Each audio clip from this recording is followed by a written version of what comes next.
So guys, as promised, I am here with a story time about my little situation I had a couple days ago. So anyway, about a few days ago, I received a friend request.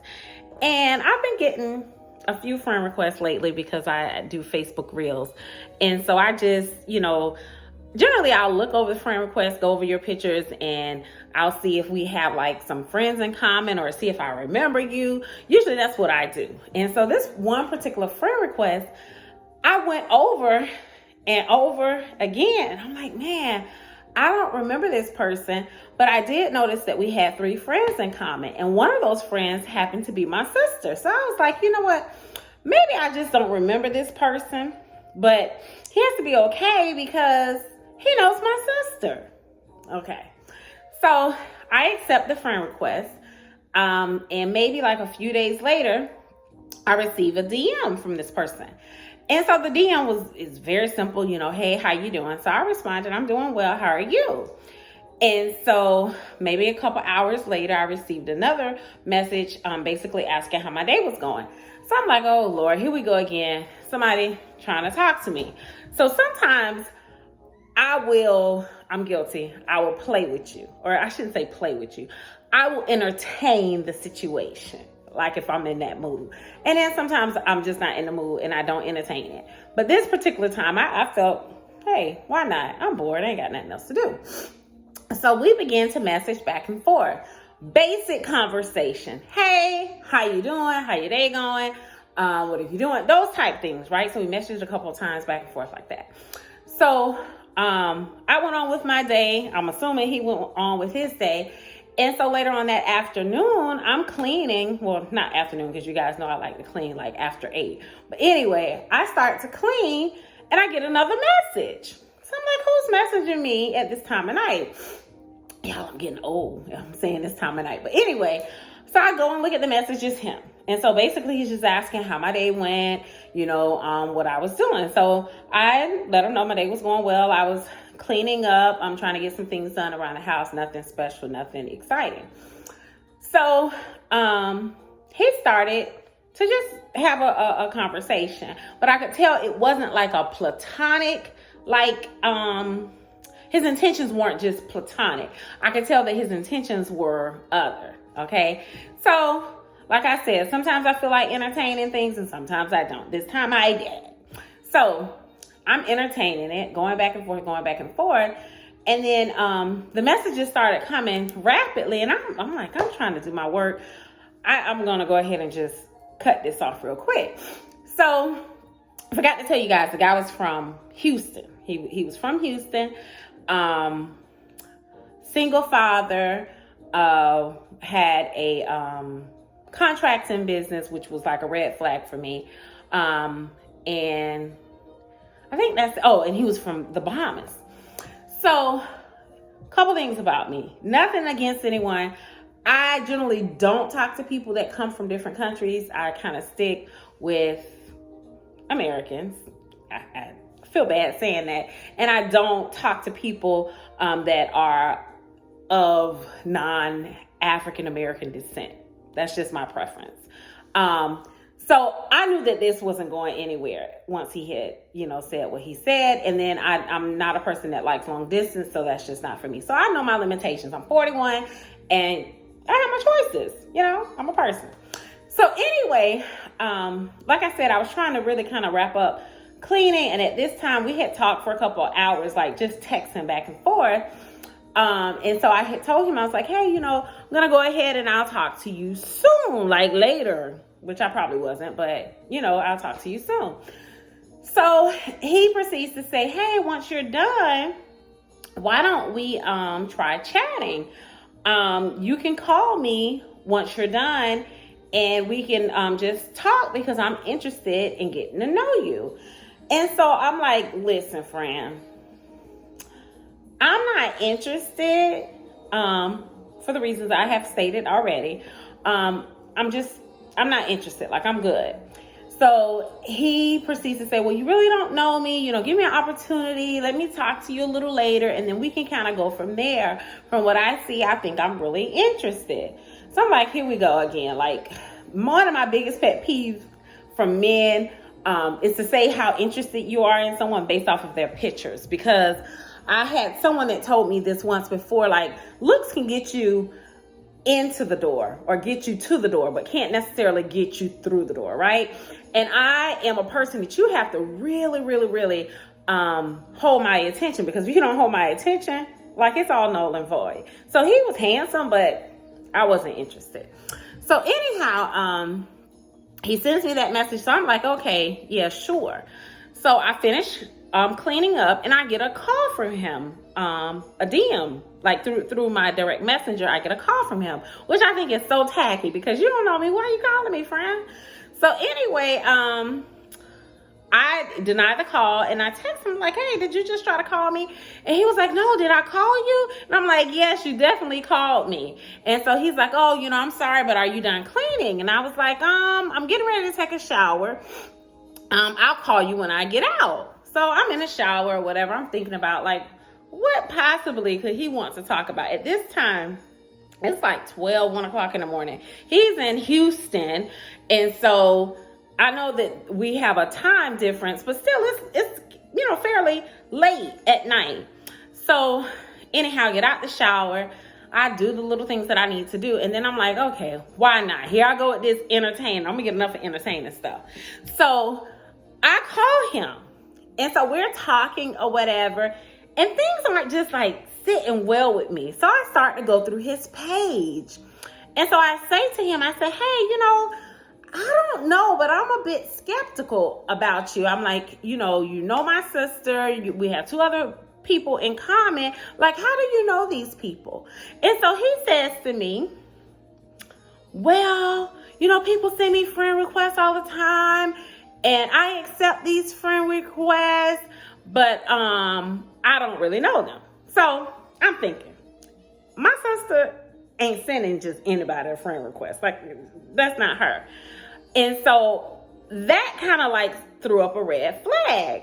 So I'm like, so you mean to tell me people send you friend requests and you just accept them? I mean, some people do that to build their friend base, but it just was a little weird to me. But I could not go back into, like, to see how many friends he had, because he had his friends list, other than the mutual friends that we had together. He had that list hidden, so I couldn't go back to check it.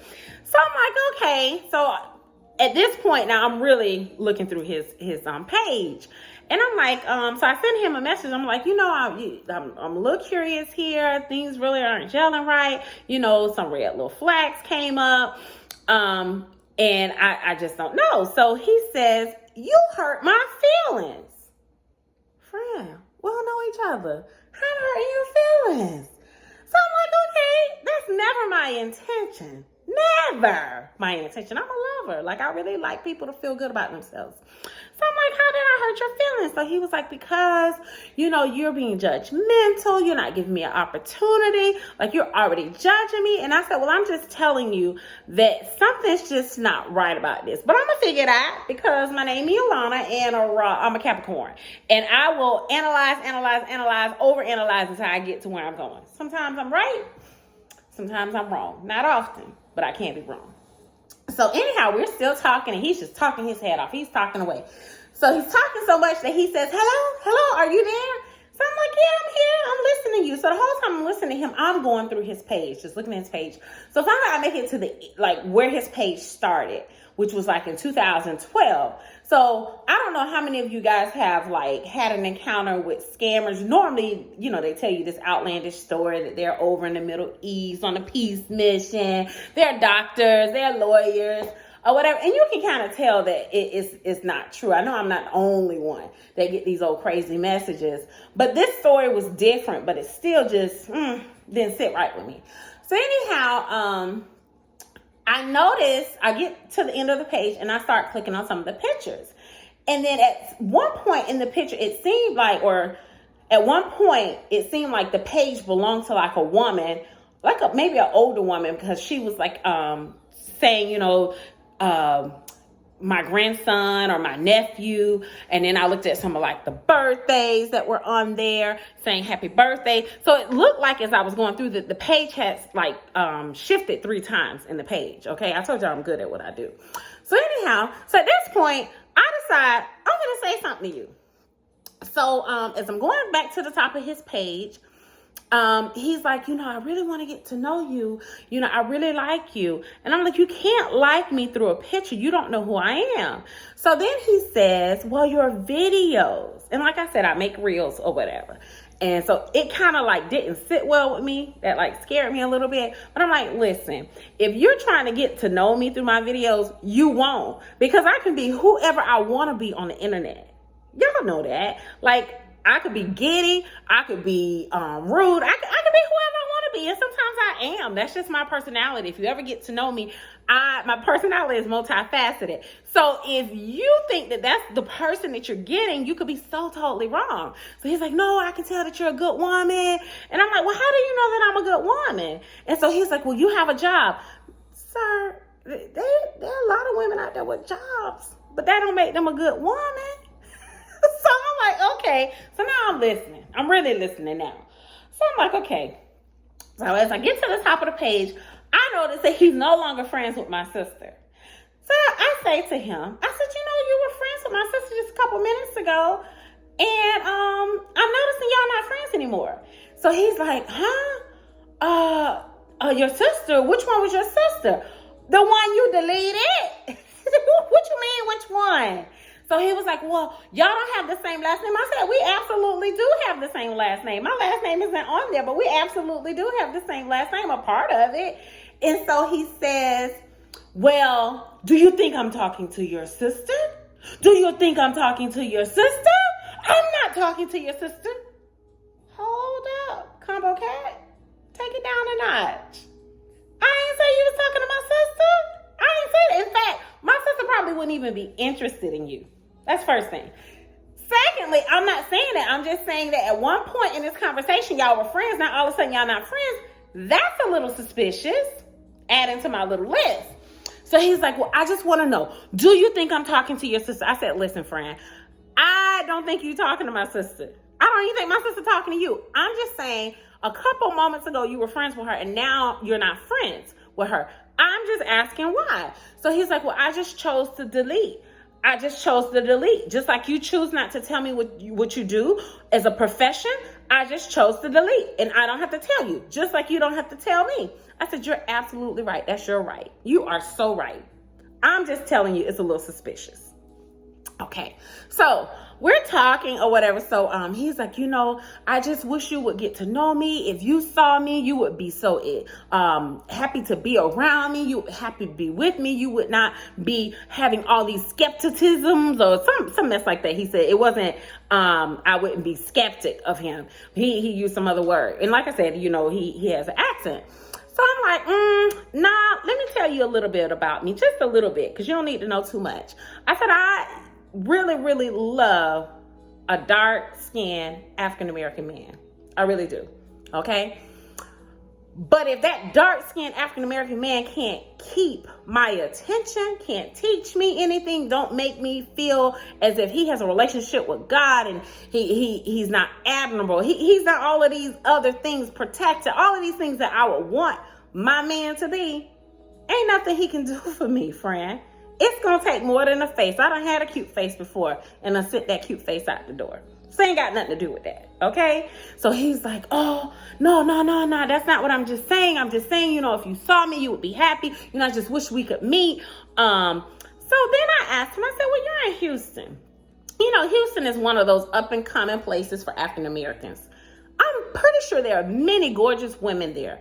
Many available gorgeous women there. Why are you getting on the internet trying to find one that's a distance away from you? And so he says, oh yes, there are many gorgeous women here. But when I saw your picture, I just said, oh, that's her. Now, I don't know if at this point I was supposed to melt and just like my heart was just supposed to be open and I was just like supposed to run away with him. I don't know what was supposed to happen. But me, Alana started laughing because I thought it was It was crazy. Why would you say some foolishness like that? And not to mention, at this point, it's like 1 o'clock in the morning. So I say to him, I said, listen, his name was Ryan. That was another thing. Let me tell you guys, his name was Ryan Malik Anthony. Now, my mom's maiden name is Anthony, and I know Anthony can be a last name, but you got 3 first names, friend? Something ain't right about this picture. So now at this point, I'm ready to start talking to him. So I was like, I'm looking at your pictures, and I noticed on one of the pictures, your pose, and you have a globe, like a clip art globe placed on the top of your hand. Why would you do that? And so he's like, what is a globe? What is a globe? What globe? What is a globe?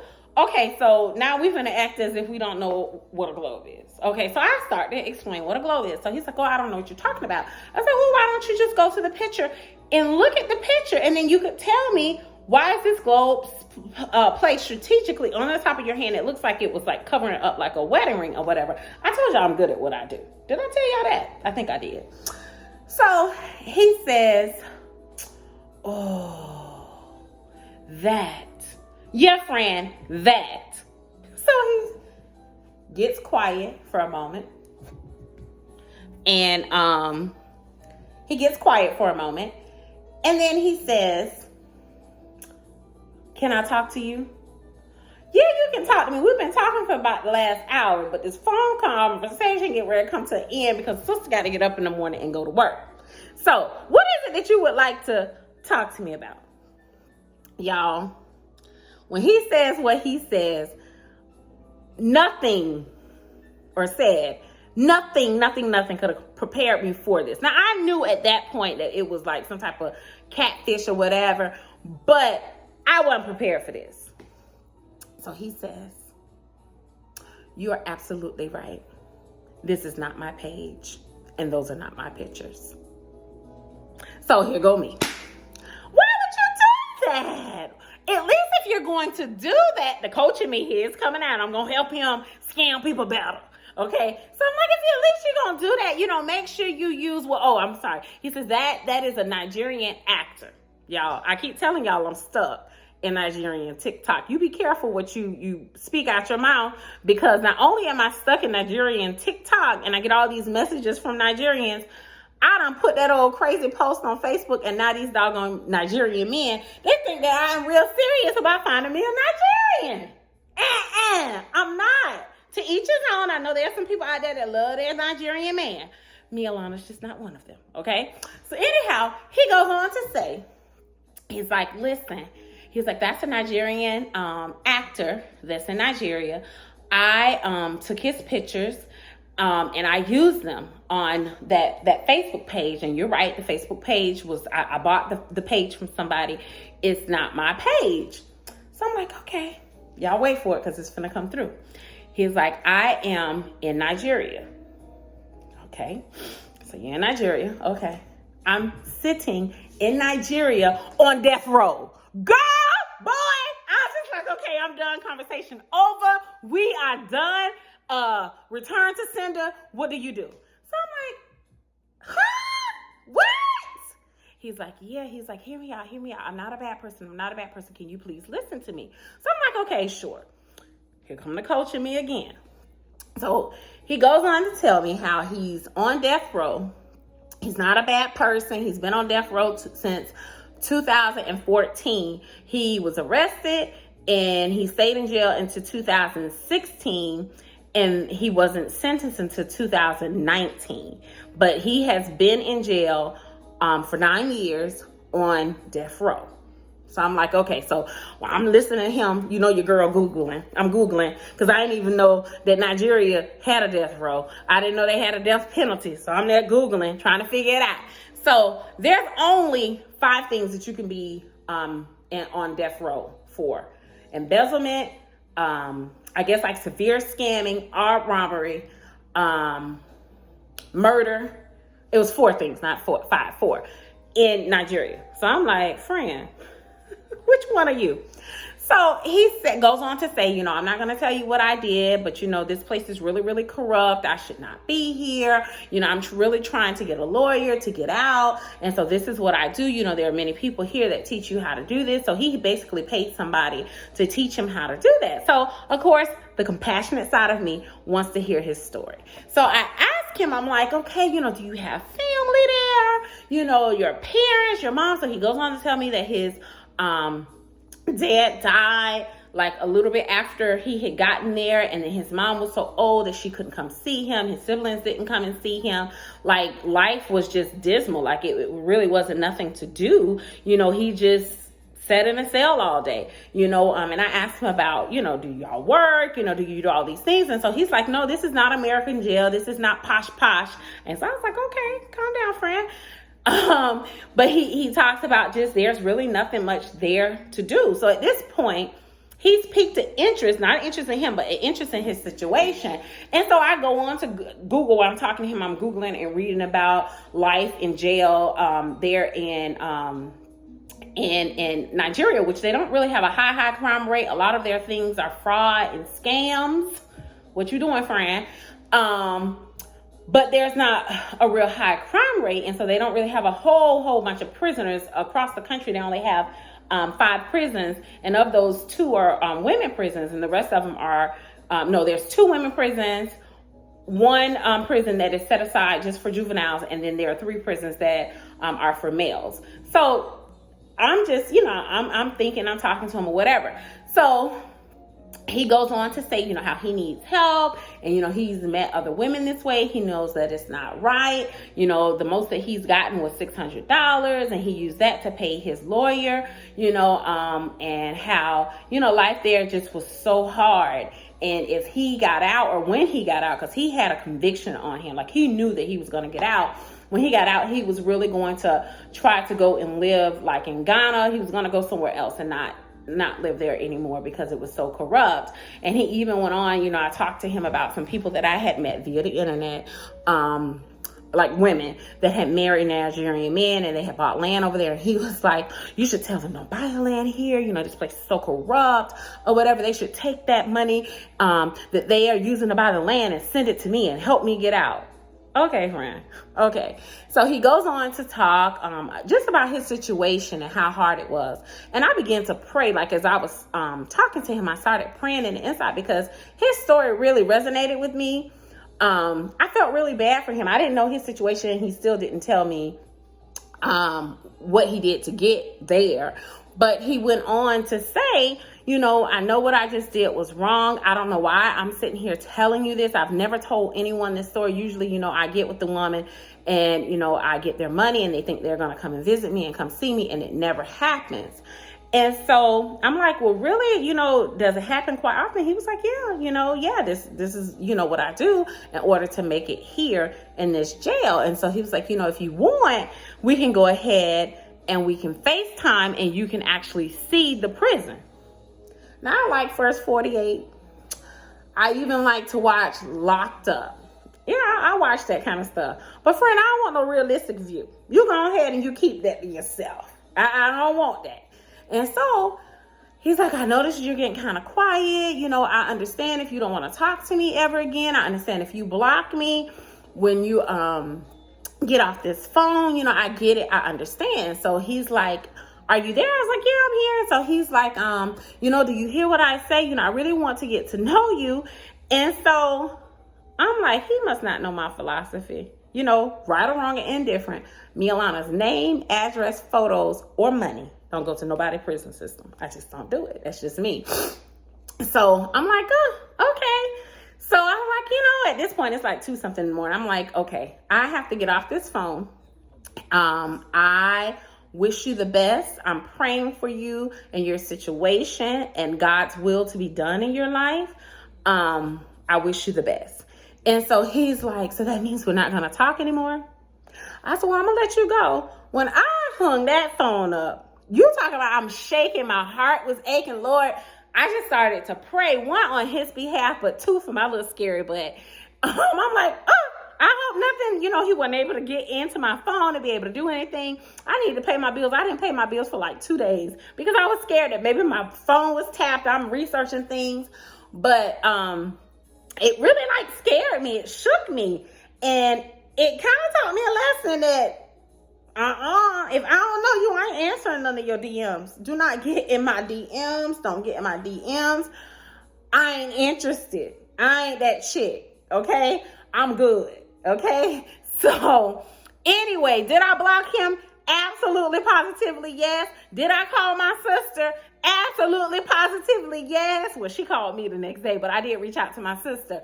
But y'all, these folks crazy. We have to be so careful because you just don't know. You never know who's behind a picture or who's behind a page. Y'all be careful, not just women, but men too. There are some creative, and that's what I'm going to call it, creative individuals out there. And if we're not careful and we're too anxious to have something or be somewhere, we will mess ourselves up. I mean, I pray for this young man and his situation. My heart goes out to his situation. I really don't know even what happened. I did do some reading on jails in Nigeria, and they're not the safest, cleanest place. A lot of people come out of there or don't come out of there because a lot of people die because of diseases and the violence or whatever. But some people, they come out with a lot of mental issues and a lot of issues, like health issues. So my heart goes out to him in his situation. And I just pray that he's okay. And I pray that he doesn't victimize somebody else, because that's basically what he's doing. Hurt people hurt people. We've heard that phrase all many different times. So anyway, that's my story time for y'all. I told y'all I was gonna come through with a DM story, and I done came through. Y'all, keep them folks out your DMs. Or if they in your DMs, don't respond to those messages. Don't be like me, looking for some entertainment. I shall see y'all the next time.